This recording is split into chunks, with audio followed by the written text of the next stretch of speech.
Hi friends, welcome to booster of life channel.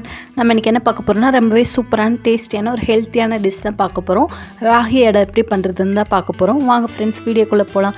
நீங்களுமே இது மாதிரி ட்ரை பண்ணி பாருங்கள், டேஸ்ட் ரொம்பவே நல்லாயிருக்கும். நான் வந்து ஒரு பவுல் நிறைய முருங்கைக்கீரை எடுத்துக்கிட்டேன். அதுக்கப்புறம் அதே கப்பில் வந்து கேரட்டோட தோலெல்லாம் நீக்கிட்டு இந்த மாதிரி சீவி எடுத்துக்கோங்க. அதுக்கப்புறம் வந்து பொடி பொடியாக நறுக்கின 2 பெரிய வெங்காயத்தை சேர்த்துக்கோங்க.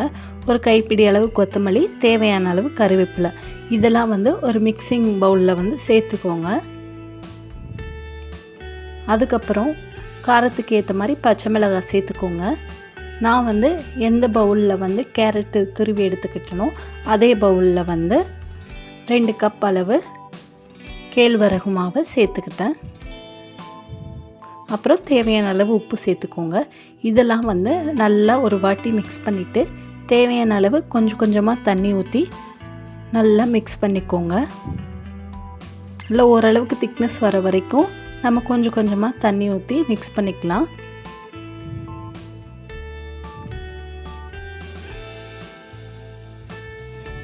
பாருங்கள், இந்த மாதிரி கொஞ்சம் கொஞ்சமாக தண்ணி தொளித்து நல்லா சப்பாத்திக்கு மாவு பிசைகிற மாதிரி பிசைஞ்சு எடுத்துக்கலாம் நம்ம.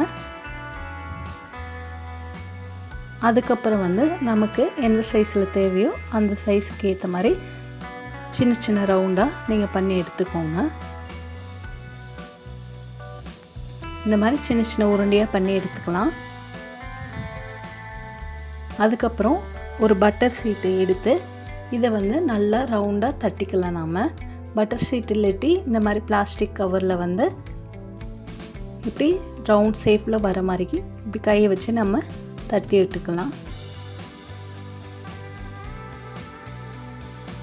பாருங்கள், ஓரளவுக்கு வந்து திக்காக இருக்கணும், ரொம்ப திக்காக இருக்கக்கூடாது. ரொம்ப தின்னாகவும் இருந்தாலும் நமக்கு வந்து கரெக்டாக இருக்காது கன்சிஸ்டன்சி.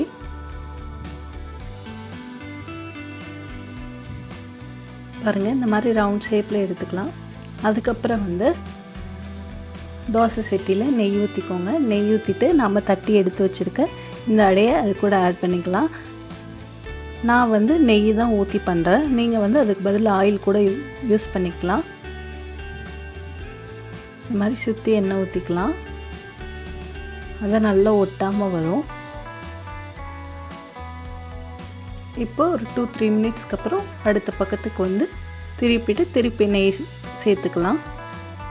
இது வந்து 2 பக்கமேவும் நல்லா வெந்தப்புறம் எடுத்தால் போதும்.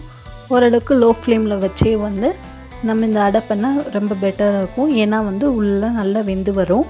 அதே மாதிரி அடுத்த உருண்டையை எடுத்து இந்த மாதிரி தட்டிக்கோங்க. எந்த அளவுக்கு திக்னஸ் வேணுமோ அந்த அளவுக்கு வந்து திக்காக நீங்கள் வந்து உருட்டி இந்த மாதிரி நல்லா தோசை சட்டி ஹீட் ஆனப்புறம் நெய் ஊற்றி சூப்பராக பண்ணி எடுத்துடலாம். பாருங்கள், 2 சைடுமே இந்த மாதிரி திருப்பி வேக வச்சு எடுத்துக்கோங்க. இது வந்து குழந்தைங்களுக்கு, பெரியவங்களுக்கு எல்லாருக்குமே உடம்புக்கு ரொம்பவே ஹெல்த்தியானது. ஈவினிங் ஸ்நாக்ஸு, மார்னிங் டிஃபனில் இதை வந்து நம்ம சேர்த்துக்கலாம். ரொம்பவே ஹெல்த்தியான டிஷ்ஷு. இந்த மாதிரி ராகி அடையை வந்து நம்ம டயட் பிளானில் கூட சேர்த்துக்கலாம். கொஞ்சமாக ஆயில் சேர்த்து வந்து பண்ணி எடுத்துக்கலாம். நீங்களுமே இது மாதிரி ட்ரை பண்ணி பாருங்கள், டேஸ்ட் ரொம்பவே நல்லாயிருக்கும். மறக்காமல் நம்ம சேனலை சப்ஸ்கிரைப் பண்ணிக்கோங்க. தேங்க்யூ ஃபார் வாட்சிங். Bye friends.